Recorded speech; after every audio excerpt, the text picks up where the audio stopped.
नमस्कार, light yourself के अंदर आप सबका स्वागत है। तो आज हमारे पास 2 वर्ड हैं, I was not prepared for the examination, I did not prepare for the examination.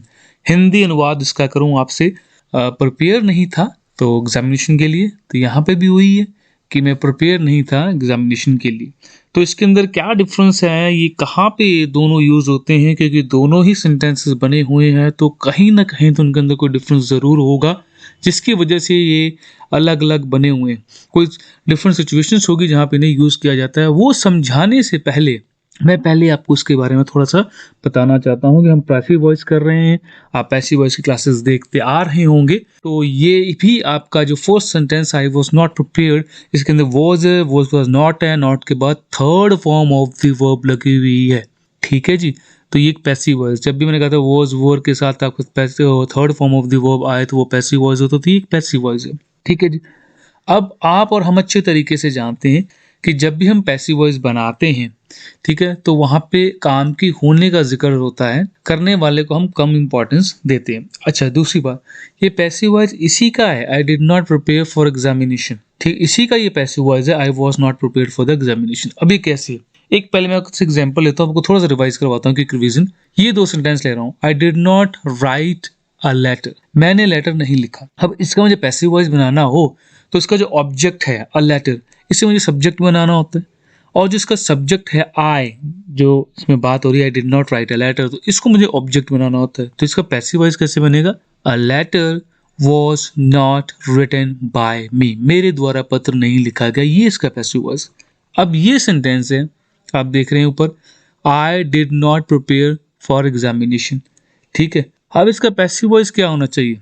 Examination was not prepared by me, ये होना चाहिए। ठीक है जी? तो ये ऊपर जो आपका दिया हुआ है, I was not prepared for examination, क्या ये इसका पैसिव वॉइस नहीं है या फिर ये पैसिव वॉइस गलत बना हुआ है? तो मैं आपको बता दूं कि ये इसका पैसिव वॉइस है। ये दोनों ही एक इसकी पैसिव वॉइस है, आप इस तरह से बात कर सकते हैं। ठीक है जी? होप सो आप मेरी बात समझ में आ रही हो आपको। अब ये ऊपर वाला आई was not prepared for the examination कैसे पैसिव वॉइस हुआ? तो यहाँ पे तो हमें समझ में आ रहा है कि एग्जामिनेशन, है ना, was not prepared by me, मेरे द्वारा एग्जामिनेशन प्रिपेयर नहीं किया, उसका पैसिव वॉइस के अंदर जो ऑब्जेक्ट है हमने उसे एज ए सब्जेक्ट यूज कर लिया। लेकिन यहाँ पे तो पहले से ही आया हुआ है, तो ये कैसे हो सकता है? ये क्या हो रहा है? ठीक है, in this case I is a subject receiving the action of not being prepared. ठीक है जी? इस सेंटेंसेस के अंदर जो आए है, जो सब्जेक्ट है, वो एक्चुअली एक्शन रिसीव कर रहा है, किसका? ना प्रिपेयर होने का। होप सो आप मेरी बात समझ में आपको आ रही है। अगर आप अच्छी तरह से देखें इस सेंटेंस को, तो क्या कह रहा है? आई was not prepared for examination, वो प्रिपरेशन नहीं कर रहा है एग्जामिनेशन की, ठीक है ना, वो अपना हालात बता रहा है, ठीक है, अपनी स्टेट बता रहा है। क्या एक्शन रिसीव कर रहा है? खुद की वो स्टेट बता रहा है कि मैं एग्जामिनेशन के लिए प्रिपेयर्ड नहीं हूँ, अपने बारे में बता रहा है, अपनी स्टेट बता रहा है। ठीक है ना? तो यही मैं आपसे कहना चाहता हूँ, यहाँ पे वो खुद एक्शन रिसीव कर रहे हैं, हालांकि वो पहले सब्जेक्ट के अंदर ही है, उसी के बारे में बात कर रहे हैं, बट एज ए रिसीवर वो बात कर रहे हैं, अपने आप के हालात की बात कर रहा है, अपने आप के बताने की बात कर रहा है। ठीक है, होप सो आप मेरी बात समझे हो।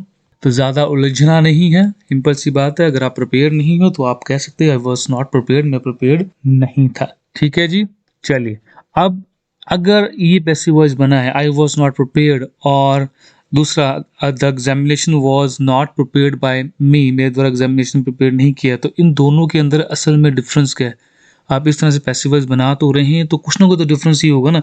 अगर कंस्ट्रक्शन हो रही है तो उसमें कोई ना कोई डिफरेंस ज़रूर होता है। अब उस डिफरेंस को हम समझ लेते हैं कि क्या डिफरेंस है। देखिए, जब आप ये कहते हैं ना examination was not prepared by me, तो आप ये बताना चाहते हैं कि जो एग्जामिनेशन है, जो मैंने प्रिपेयर नहीं किया, वो उसकी वजह सिर्फ मैं नहीं हूँ, मतलब मैं, मेरी पूरी रिस्पॉन्सिबिलिटी है। Some of other factor which is responsible for that, इसके लिए कुछ और फैक्टर्स रिस्पॉन्सिबल हैं, कुछ और कारण हैं जिनकी वजह से मैं प्रिपेयर नहीं कर सका। आई was not prepare for examination, इसके अंदर आप सिर्फ ये एम्फेसाइज करते हो कि मैं तैयार नहीं था, आप इसमें ये नहीं बताते किस वजह से मैं तैयार नहीं था। ठीक है जी? I was not prepared for examination, I did not prepare for examination. तो चलिए अब इसके मतलब को समझ लेते हैं, यानी कि मैं एग्ज़ाम के लिए तैयार नहीं था, और यहाँ पे भी इसका मतलब ये मैं एग्ज़ाम के लिए तैयार नहीं था। ठीक है जी। अगर आपने सिंपली ये कहना हो कि मैं तैयार नहीं था, तो आप कैसे कहेंगे? तो आप ये कहेंगे कि आई वॉज नॉट रेडी। मान लीजिए क्रिकेट आप खेल रहे हैं और आपकी बैटिंग है और सडनली उसने बॉल करवा दी बॉलर ने, तो अब आपसे कह रहे हैं कि यार मैं तैयार नहीं था, तो आप क्या कहेंगे? आई वॉज नॉट रेडी, ये आप कहेंगे। अगर कोई सिचुएशन आपके ऊपर आ गई, ठीक है ना, कुछ ऐसे हालात आ गए, तो तब आप उसके लिए ये नहीं कहेंगे कि मैं तैयार नहीं था, मतलब आई वॉज नॉट रेडी। तब आप कहेंगे आई वॉज नॉट प्रिपेयर्ड, कि मैं उसके लिए तैयार नहीं था। ठीक है ना, कोई हालात आपके सामने आ गए हैं, ठीक है, किसी से आपने एक्सपेक्ट ही नहीं किया होगा कि आप साथ लड़ाई हो जाएगी, तो आप कहेंगे कि यार मैं तो उसके लिए तैयार ही नहीं था, आई वॉज नॉट प्रिपेयर्ड। तब आप ये नहीं कहेंगे कि आई वॉज नॉट रेडी। ठीक है ना, आप हालात और टाइम को अपने माइंड के अंदर रखने के बाद इन वर्ड्स का प्रयोग करेंगे। अब ये कहाँ यूज़ हो रहा है? एक तो ये I didn't prepared for examination, या फिर आई डिड नॉट प्रिपेयर, ये कहाँ पे यूज़ है? ये तब यूज़ होता है कि जब आपको पता हो कि इस चीज़ के लिए मुझे प्रिपेयर होना था, आपके पास वक्त था, सब कुछ था, ठीक है, और आप अपनी वजह से खुद आपने उसे प्रिपेयर नहीं किया, तब आप कहेंगे आई डिड नॉट प्रिपेयर। लेकिन अगर आप सीधा सिचुएशन से टकरा रहे हैं, तब आप ये कह सकते हैं कि आई वॉज नॉट प्रिपेयर्ड, मैं प्रिपेयर्ड नहीं था। ठीक है जी, होप सो आप मेरी बात समझे हो। चलिए, अगली वीडियो में आपसे मुलाकात होगी एक नई वीडियो के साथ।